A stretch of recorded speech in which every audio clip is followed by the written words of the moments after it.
আসসালামু আলাইকুম। আজকে আমরা দেখব ম্যাকবুক থেকে কিভাবে এক্সটার্নাল মনিটর কানেক্ট করা যায়।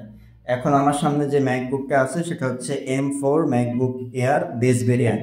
তো এখান থেকে আমরা হচ্ছে এই মনিটরটা কানেক্ট করব। মনিটরটার মডেল হচ্ছে DM27FWA। তো এটা কানেক্ট করার জন্য HDMI কেবল, সো আর আমার হচ্ছে ম্যাকের মধ্যে কোনো HDMI কেবল নাই, এখানে দুইটা থান্ডারবোল্ট পোর্ট আছে। সো এটার জন্য আমাদের দরকার হবে একটা HDMI কেবলের হাব। সো এটা আপনারা দারাজ থেকেও নিতে পারবেন, এখন অফার চলছে সম্ভবত 1050 টাকা। তো এটাকে আগে আনবক্সিং করে দেখাই। তো এই হচ্ছে আমাদের হাব। তো এখানে এই যে সি টাইপ একটা কেবল যেটা আমরা ম্যাকের সাথে লাগাবো, আর এখানে আছে ইথারনেট পোর্ট, আর এদিকে আছে ইউএসবি টাইপ দুইটা পোর্ট এবং একটা HDMI আর একটা থান্ডারবোল্ট পোর্ট বা সি টাইপ পোর্ট। তো শুরুতেই আমরা মনিটরটা কানেক্ট করার আগে আগে আমরা ম্যাকবুকটা অন করে নেই। সো আমাদের ম্যাকবুকটা অন হয়ে গেছে। সো এখন আমরা মনিটরটা কীভাবে কানেক্ট করবো সেটা চলুন দেখি। সো এই হচ্ছে আমাদের হাব। সো আমি একটু ফোনটা সরিয়ে নিই, এখানে একটা ছোট্ট জিনিস লাগানো আছে, এটাকে আমি সরিয়ে নিই। এই হচ্ছে আমার থান্ডারবোল্ট। সো এখানে আমি যদি কানেক্ট করি আর এটাকে আমি এদিকে নিয়ে যাই, সো দ্যাট আমার এই যে HDMI এটাকে কানেক্ট করে দিলাম, এবং ইথারনেট কেবল এটাকেও যদি আমি লাগিয়ে দিই। সো অলরেডি আমার মনিটরে কানেক্ট হয়ে গিয়েছে। তো এখন আমরা এটা ঠিক কীভাবে সেট করবো সেটা একটু দেখে নিই। এটা হচ্ছে প্রাইমারি মনিটর, এটা হচ্ছে সেকেন্ডারি মনিটর।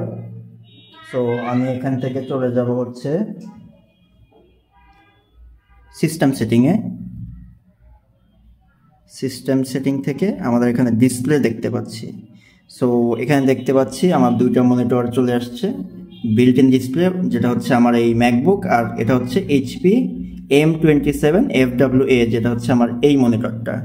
হ্যাঁ, সো আমি এই দুটাকে এখন কিভাবে রিসাইজ করতে পারি সেটা আপনাদেরকে দেখাই। এই যে এখানে একটা অ্যারেঞ্জ বাটন আছে, এই বাটনে ক্লিক করলে আমরা দেখতে পারবো এই যে মোড, কিভাবে আমি আসলে মাউসটাকে সোয়াইপ করতে চাই।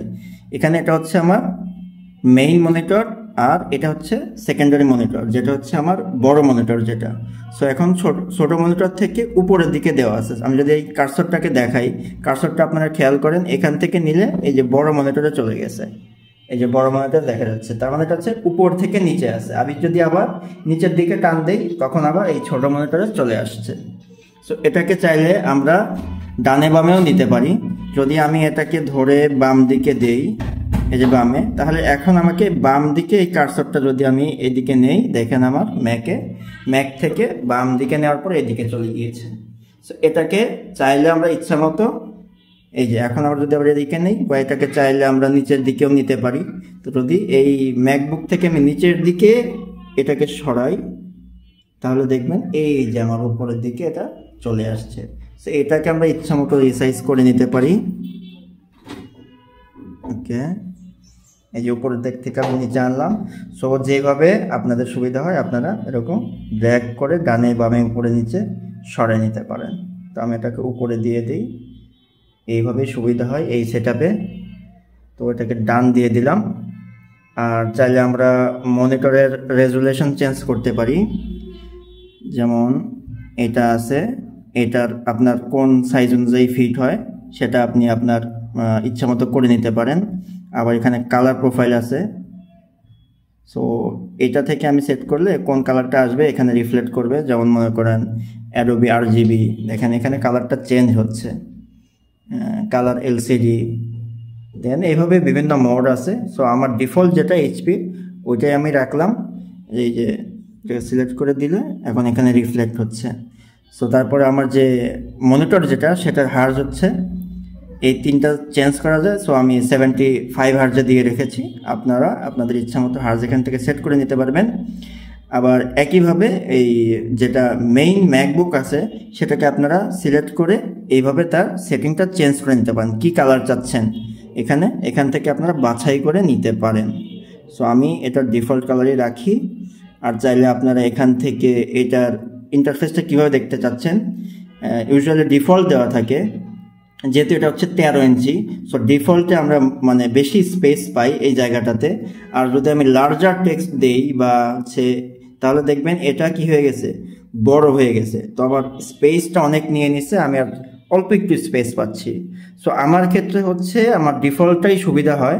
ডিফল্ট দিলে দেখেন সুন্দর একটা স্পেস পাচ্ছি। আর যদি মোর স্পেস দেন তাহলে লেখাগুলো ছোট হয়ে যাবে, আপনি আরও বড় স্পেস পাবেন। দেখেন লেখাগুলো অনেক ছোট হয়ে গেছে, বাট আমি অনেক বড় স্পেস পেয়েছি। সো আপনারা আপনাদের ইচ্ছা মতো এভাবে কাস্টমাইজ করে নিতে পারেন। এই হচ্ছে মেইন ম্যাকবুক থেকে কিভাবে আপনি এক্সটার্নাল মনিটরে সেট করে নিতে পারেন, আপনার ইচ্ছা মতো কাস্টমাইজ করে নিতে পারেন। সো আর কিছু জানার থাকলে কমেন্ট বক্সে আমাকে জিজ্ঞেস করতে পারেন, উত্তর দেওয়ার চেষ্টা করবো ইনশাআল্লাহ। আসসালামু আলাইকুম ওয়া রাহমাতুল্লাহি ওয়া বারাকাতুহু।